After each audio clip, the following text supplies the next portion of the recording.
Bonjour à tous et bienvenue sur Nyon, Région de Télévision, pour une nouvelle émission politique. La Suisse, c'est 8 millions d'habitants, ses banques, son économie forte, mais aussi ses 530 000 pauvres, représentant 6% de la population. Ce n'est pas tout, à ces 6%, il faut rajouter 13% de la population qui est menacée de tomber dans la pauvreté. Une pauvreté qui, aujourd'hui, se chiffre comme telle. 2 200 francs par mois pour un individu et 4 000 francs pour un couple avec 2 enfants. Cela ne concerne donc pas que les personnes sans activité ni emploi, puisqu'on estime aujourd'hui à environ 30% la population faisant partie de la classe moyenne inférieure. Comment combattre la pauvreté chez nous? Comment combattre l'isolement? On en parle tout de suite avec nos 4 invités. Jean-Pierre Thabin, bonjour, merci d'avoir accepté notre invitation. Vous êtes professeur HES-SO et spécialiste de la question de la pauvreté en Suisse. Baptiste Marmier, vous êtes responsable à Table Suisse Vaud. Merci d'avoir accepté notre invitation. Pierre-Alain Prat, vous êtes directeur de Caritas Vaud. Et Sébastien Guillet, vous êtes vice-président des Bistrots du Cœur qui œuvrent notamment à Gland chaque Noël. Alors, messieurs, la première question qu'on aimerait vous poser, c'est un peu connaître le portrait robot d'un pauvre en Suisse et d'un pauvre par extension dans le canton de Vaud. Monsieur Thabin, il ressemble à quoi le pauvre Suisse ? Alors d'abord, il a beaucoup de formes différentes. C'est souvent une femme, nous ne sommes que des hommes. C'est souvent une femme, d'après les statistiques que nous avons. Et surtout, la pauvreté a un visage beaucoup plus mouvant que ceux qui apparaissent des chiffres que vous avez cités tout à l'heure, puisque quand l'Office fédéral de la statistique mesure la pauvreté, elle la mesure à un temps, à un moment donné, à un temps T. Donc elle fait une photo de la pauvreté. Ça veut dire qu'elle ne voit pas du tout ce type de statistiques, les processus qui amènent des gens à être dans des situations de pauvreté à un moment donné, par exemple. Un classique, c'est suite à un divorce, ça peut être suite au décès du soutien de famille, ça peut être suite à la perte d'un emploi, ça peut être suite à la perte d'un permis de séjour, ça peut être suite à une décision administrative. Mais alors, on trouve dans ces statistiques, je comprends qu'il ne faut pas tout croire aveuglément des statistiques, mais on nous cite toujours le cas de la famille monoparentale et puis des gens qui manquent de formation. Alors, 2 points. La famille monoparentale, ce n'est pas une famille monoparentale, c'est une femme seule avec enfant. C'est une mère seule avec enfant parce qu'à plus de 90%, ce qu'on nomme famille monoparentale à l'aide sociale, ce sont des femmes. Donc c'est des effets du divorce et de la sexuation de tous les problèmes entre hommes et femmes, des rapports sociaux entre hommes et femmes qui créent ces situations de pauvreté. Donc ce n'est pas des familles monoparentales, j'insiste vraiment là-dessus, ce sont des mères seules avec enfants.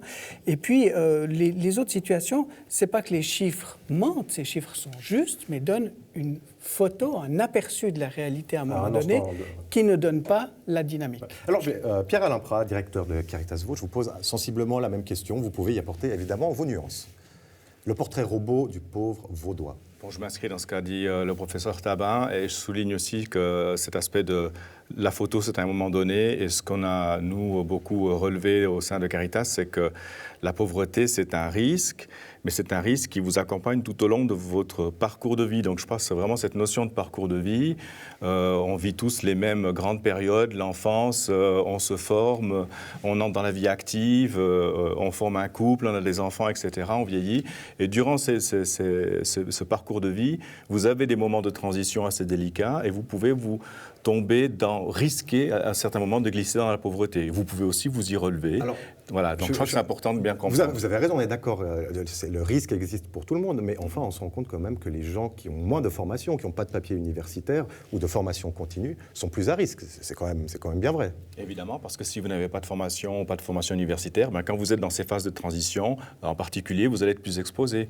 Si vous êtes un enfant dans une famille qui est monoparentale, comme l'a cité M. Thabin, eh bien, les moyens seront moins grands pour faire face à certaines phases de transition ou entrer dans la vie active, par exemple. J'en profite pour vous poser encore une question sur cette formation. Est-ce qu'aujourd'hui, un jeune qui n'a pas de papier universitaire, est-ce qu'il a vraiment une valeur sur le marché du travail ? Alors, je ne pense pas qu'il faut avoir un papier universitaire pour avoir une valeur sur le marché du travail, mais il faut avoir une formation, ne serait-ce qu'une formation qualifiée, avoir un apprentissage, avoir un CFC. Je pense qu'aujourd'hui, un jeune qui n'a pas de CFC, ça va être difficile pour lui, et ça va être d'autant plus difficile s'il est étranger, s'il ne parle pas notre langue, s'il vient d'un pays du Sud, et si ses parents eux-mêmes n'ont pas de réseau, vivent avec des moyens faibles, et là, ce sera difficile pour lui. On peut même ajouter, il n'a pas de permis de séjour, alors, parce que ça arrive, eh bien là, il sera dans une difficulté immense, quel que soit son diplôme. Baptiste Marmier, vous êtes responsable à Table Suisse. Vous récoltez donc des aliments, de la nourriture, vous les distribuez. Vous nous expliquiez avant cette émission que le problème pour vous n'est pas de récolter la nourriture, puisque les grands groupes jouent le jeu, mais c'est plutôt de distribuer cette nourriture. Alors tout à fait, c'est vrai qu'on manque d'un certain nombre de structures de distribution, c'est vrai que de la marchandise, on en a suffisamment, on pourrait en avoir plus, mais notre travail c'est aussi de trouver cet équilibre, c'est-à-dire de pouvoir trouver des canaux pour distribuer cette marchandise. C'est-à-dire qu'il faut quoi? Plus de structures dans votre association, c'est-à-dire salarier les Non, les alors gens donc nous il faut bien comprendre que notre travail c'est vraiment, on fait de la logistique à but social, notre but premier étant d'aider à combattre la pauvreté en amenant de la marchandise gratuite, soit des institutions qui s'occupent déjà qui fournissent un certain nombre de prestations sociales, soit ce qu'on appelle des points de distribution où là vous avez des particuliers qui peuvent venir chercher de la marchandise gratuitement. Si j'ai bien compris, vous dites aussi que... Alors, on va parler de la honte de la situation de la précarité, mais c'est que... Alors, j'en reviens. Vous avez de la nourriture, alors vous dites qu'il vous manque des infrastructures de distribution, mais qu'il n'est pas non plus facile d'atteindre cette population-là. Alors oui, parce qu'on a un certain nombre, on le connaît aussi, je veux dire, on ne l'a pas encore évoqué précédemment, mais... il y a une certaine population qui est difficile à atteindre, notamment on parle des personnes âgées, je veux dire ça peut poser des problèmes de mobilité pour ces personnes de se déplacer, etc. Ça voudrait dire envisager un service de livraison à domicile. Nous, on n'a pas les moyens de mettre en place, et nous, encore une fois, on est un petit maillon de la chaîne qui est vraiment de rapatrier cette nourriture, et il manque des structures avec lesquelles on pourrait travailler. Alors, vous parlez de 4300 tonnes de nourriture par année distribuée. C'est ça, c'est ça. Sébastien Guy, alors vous êtes vice-président des Bistrots du Cœur, dans le cadre de la Jeune Chambre internationale de la Côte. Et puis alors vous, c'est une opération par année, enfin une ou deux, ça se situe au mois de décembre. Alors les Glandois connaissent relativement bien ceci parce qu'ils y vont régulièrement, la presse en parle. Il s'agit donc pas seulement d'offrir un repas, il s'agit de lutter contre la pauvreté. Oui. Contre l'isolement, pardon. Alors oui, effectivement, et mes confrères parlent effectivement du parcours social qui amène à cette pauvreté. Et nous, c'est vraiment l'expérience que l'on a depuis 10 ans. C'est que nos deux opérations, que sont l'opération de distribution des cornets sur la commune de Gland ou l'opération du repas de Noël également sur la commune de Gland, notre vocation et notre objectif, avant tout, c'est effectivement de faire sortir un certain nombre de gens de l'isolement social, de difficultés, effectivement, avec souvent des parcours de vie. On prend l'occasion de discuter avec ces gens et de leur donner un peu de chaleur, au-delà de l'aspect logistique et contribution directe, puisque nous, on contribue à distribuer de la nourriture, mais finalement, c'est le prétexte pour créer un peu de richesse sociale. Auprès de ces gens. Je vous pose la question, on parle de Gland, puisque vous agissez sur Gland chaque année. Est-ce que vous remarquez une augmentation on sait que Gland n'est pas la ville la plus riche de Suisse et de la Côte. Alors c'est assez stable en fait, on est assez vite monté en charge, parce que l'association a 10 ans, on est dans notre 11e année, on est assez vite monté en charge, c'est assez stable. Et vous avez mentionné tout à l'heure le mot de honte. Et on est confronté nous à ça.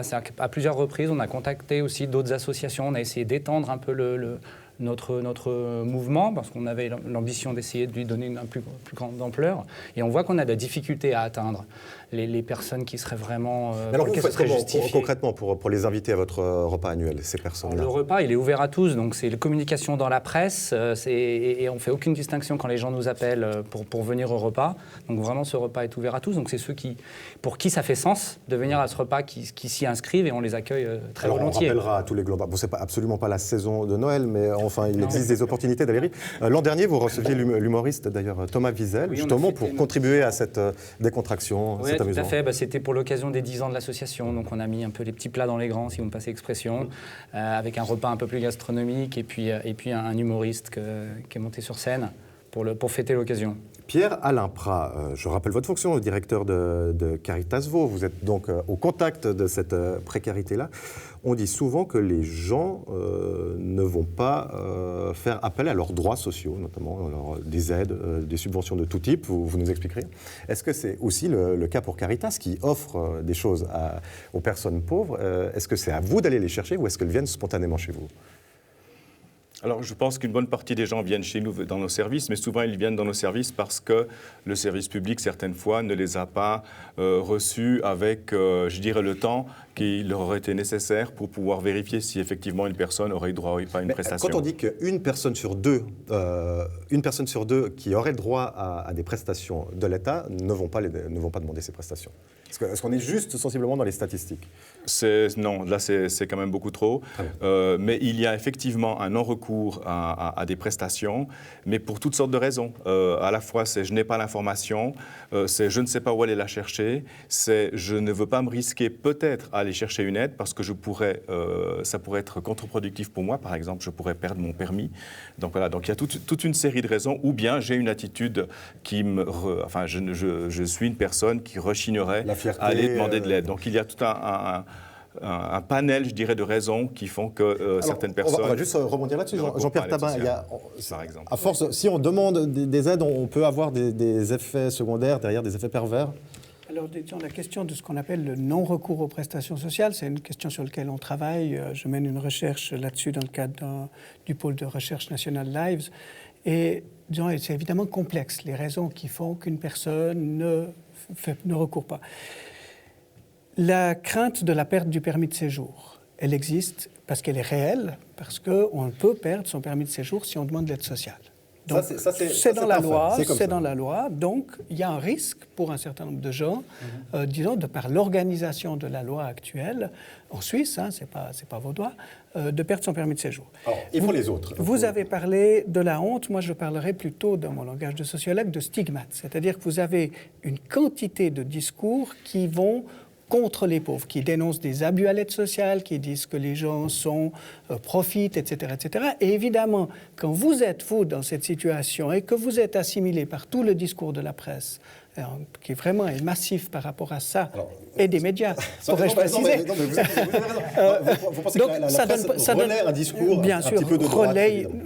De droite ou de gauche, c'est complètement égal. Donc stigmatisant dans tous les cas. Stigmatisant dans tous les cas, qui fait que s'identifier à cette situation-là, c'est vraiment pas simple, parce qu'immédiatement, on sera identifié, surtout si on est en bonne santé, d'apparence, hein, si on n'a pas un handicap visible, une infirmité, quelque chose, on va dire, mais pourquoi cette personne a besoin? Et il y a immédiatement le mécanisme du soupçon qui va arriver, qui évidemment va peser sur des gens. C'est toujours la même chose. On a 1 ou 2 cas de fraude à l'aide sociale, j'imagine, qui font les choux gras, et derrière, tout fonctionne... Alors, du point de vue de la statistique, on sait bien que la fraude, c'est 3-5% éventuellement des cas, et encore, on est plutôt dans les 3-2% suivant les dispositifs qui sont regardés. Par contre, le non-recours à l'aide sociale, ce n'est pas la moitié, mais c'est un quart des personnes qui auraient droit qui n'y vont pas. Je vous pose la question à tous. Vous œuvrez tous d'une manière ou d'une autre dans l'entraide aux personnes en condition de pauvreté. Comment on va dire à ces gens, vous avez le droit à des aides, allez-y, mettez, s'il le faut, votre fierté de côté. Baptiste Mermier, qu'est-ce que ça vous inspire? Moi, je peux rebondir sur ce qu'a dit M. Prat par rapport notamment au manque d'informations. Je vais juste prendre un exemple qui est assez récent. On a conduit un petit exercice à Vevey récemment, donc Vevey, petite ville quand même, avec un certain nombre de structures qui offrent un certain nombre de prestations sociales, que ce soit des repas, etc. Oui. On a fait cet exercice que pour l'aspect nourriture. Et en fait, on s'est rendu compte que, premièrement, les différentes associations et structures qui sont assises autour d'une table, elles ne savaient pas ce que faisaient les autres mutuellement. Oui. Et on s'est rendu compte aussi par ce que les structures nous rapportaient, qu'elles jouent un peu au ping-pong avec ce qu'on peut appeler les usagers ou les bénéficiaires de ces structures. Ils se les renvoyaient parce qu'ils disaient non, mais écoutez, il faut regarder là, la personne elle a une autre structure, elle ne savait pas, etc. Donc ce qui a été fait au final, c'était vraiment un document très très simple, une petite carte qui pouvait se plier dans la poche avec les on peut aller là, vous avez des repas gratuits là le lundi, le mardi, etc. etc. Le retour qu'on a eu derrière, c'était mais enfin, pourquoi on n'a pas fait ça plus tôt? Donc une coordination générale. Une coordination générale, ce qui peut manquer. C'est très vrai, comme je disais, nous on a été confrontés à ça l'année dernière parce que c'était les 10 ans, on a cherché à étendre un peu le mouvement et on a été confrontés à contacter d'autres associations, voire contacter des communes, des services sociaux, ce genre de choses, et on a eu énormément de difficultés à obtenir un peu plus de contributeurs et de personnes à qui on pourrait faire profiter de notre service. Et c'est vrai que cette coordination entre les différentes entités qui existent, qu'elles soient bénévoles ou administratives, c'est vraiment un joli projet et c'est pertinent, je pense. Monsieur Prat, il faut se coordonner entre toutes les... On s'entend. On laissera le spectateur décider lequel il préfère. Mais les coordonniers de l'aide sociale sont peut-être les plus mal chaussés. Bon, alors, très bien, vous rebondissez, c'était pas ma question. Mais vous êtes des associations d'entraide, il faut donc vous mettre ensemble, travailler ensemble. Est-ce que l'État, selon vous, de ce que vous observez, joue le jeu correctement, vous aide à trouver ces outils de mise, d'organisation? Alors je dirais, de mon point de vue, là je parlerai de mon expérience vaudoise, parce qu'en regard de ce que d'autres cantons font et mes collègues des autres Caritas font, je trouve que dans notre canton, on a quand même un réflexe de plateforme qui est là, qui est bien présent et qui est souvent aussi soutenu par l'État. Je prends par exemple le domaine du désendettement. Voilà, il y a un soutien de l'État qui met des acteurs qui s'occupent du désendettement ensemble pour pouvoir renseigner les personnes. Ici, par exemple, c'est notre organisation qui le fait pour la région de Nyon, mais aussi dans le domaine de l'alphabétisation, des cours de français, etc.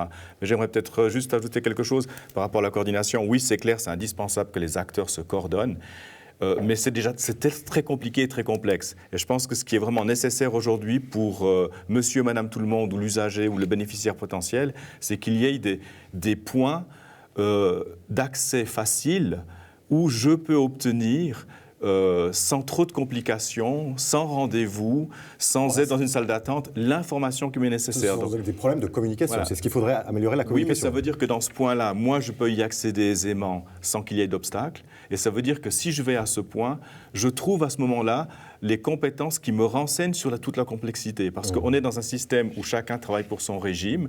Donc, je vais voir ce régime. Ce régime me dit « Ah non, mais ce n'est pas à moi de répondre », mais ne me dit pas forcément « Vous devez aller là » ou ne m'accompagne pas vers l'autre régime. Donc, pour les personnes, la complexité de notre système social et la complexité des acteurs privés aussi fait que c'est un peu compliqué et il reste un peu tout seul, lui, à devoir se débrouiller dans la jungle dans tous du les système. cas, vos associations d'entraide ne proposent pas que de la nourriture, entre guillemets. Évidemment, des services et des services d'insertion, de compréhension des mécanismes sociaux.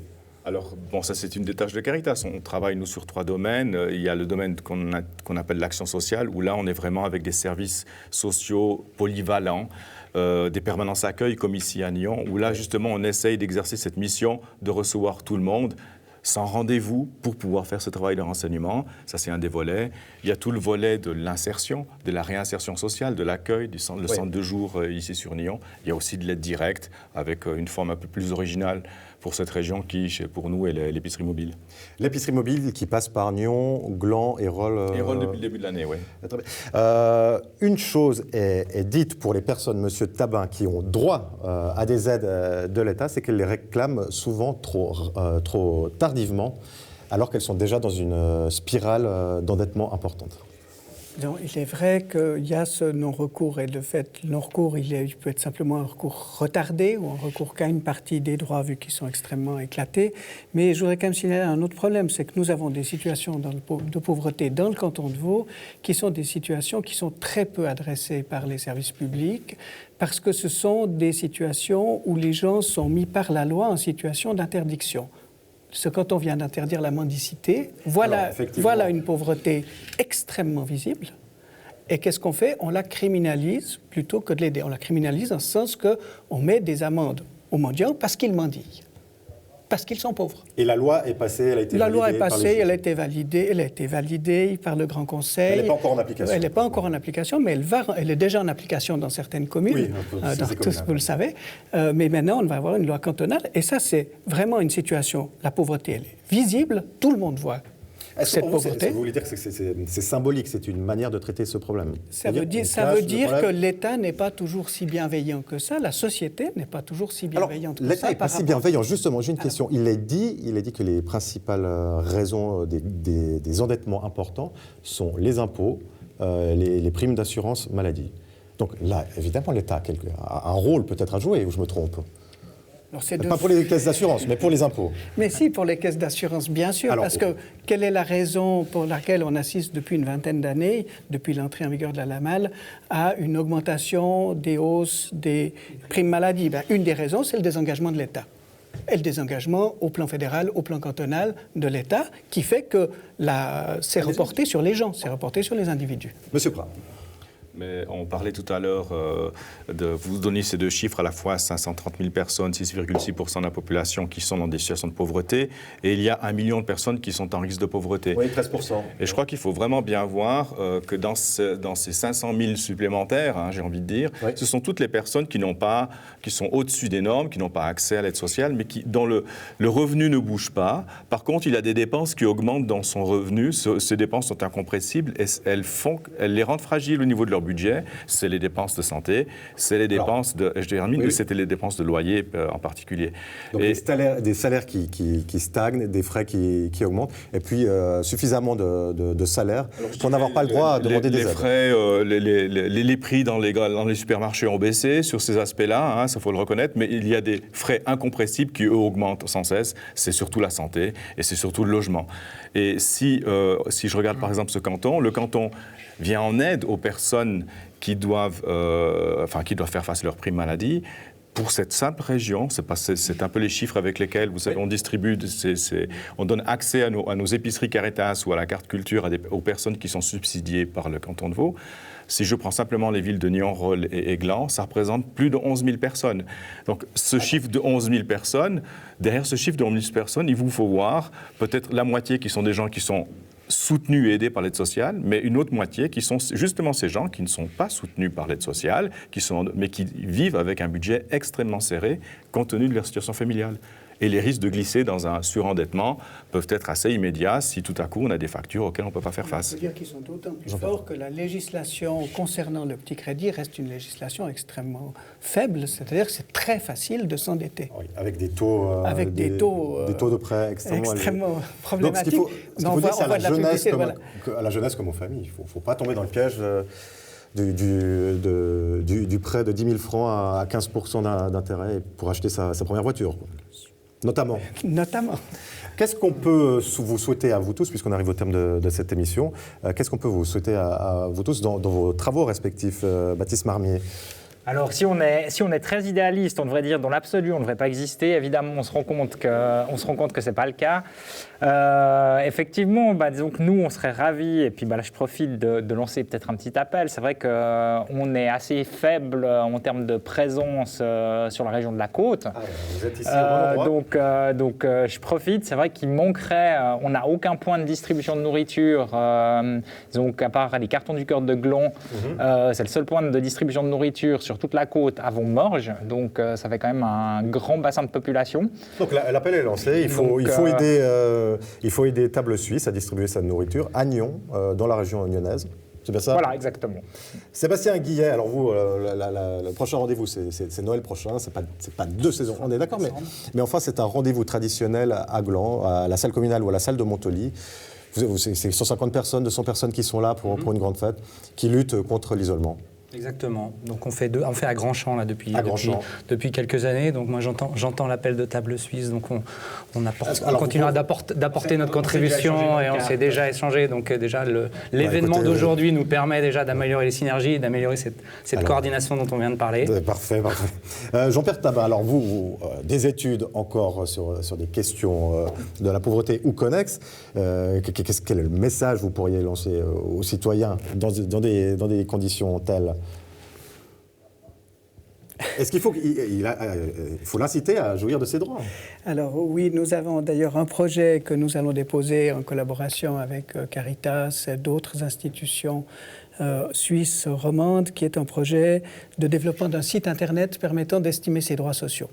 Donc voilà, on a un projet qu'on va déposer au mois d'août et si on a le financement, eh bien, on aura quelque chose d'assez concret à proposer pour justement aider à désenchevêtrer cette complexité. Ouais. Écoutez, je vous propose que vous reveniez nous en parler quand tout ceci sera effectif. Enfin, Pierre-Alain Prat, à Caritas, beaucoup de travail évidemment, beaucoup d'antennes locales. Eh bien écoutez, ça fait 75 ans qu'on existe, vu qu'on fête nos 75 ans cette année, donc je peux rassurer mon collègue Marmier, on n'est pas près malheureusement de s'éteindre. Moi, ce que j'aimerais lancer comme message aux gens de Nyon Région, c'est de ne pas oublier que derrière ces chiffres, il y a des personnes qui vivent des situations difficiles et que Caritas est né du bénévolat, vit du bénévolat aussi, donc et fait une invitation permanente à à venir nous soutenir aussi, nous engager dans les dimensions bénévoles. Eh bien, on va la faire tout de suite. Alors on vous rappelle à vous, téléspectateurs, habitants de cette région, que ces associations d'entraide ont besoin de bénévoles, de coups de main. La Suisse, on l'a dit en introduction de cette émission, est un pays riche, son économie est forte, tout se passe globalement bien. Évidemment, il y a des gens qui sont laissés au bord du chemin, il faut les aider. Avec l'aide de nos invités du jour. Merci d'avoir participé à cette émission. Merci. À bientôt, on se reverra certainement prochainement. Merci à vous d'avoir suivi cette émission. La semaine prochaine, on va s'intéresser à toute autre chose. Ce sont les sociétés de jeunesse et les girons de campagne. Bonne semaine à tous.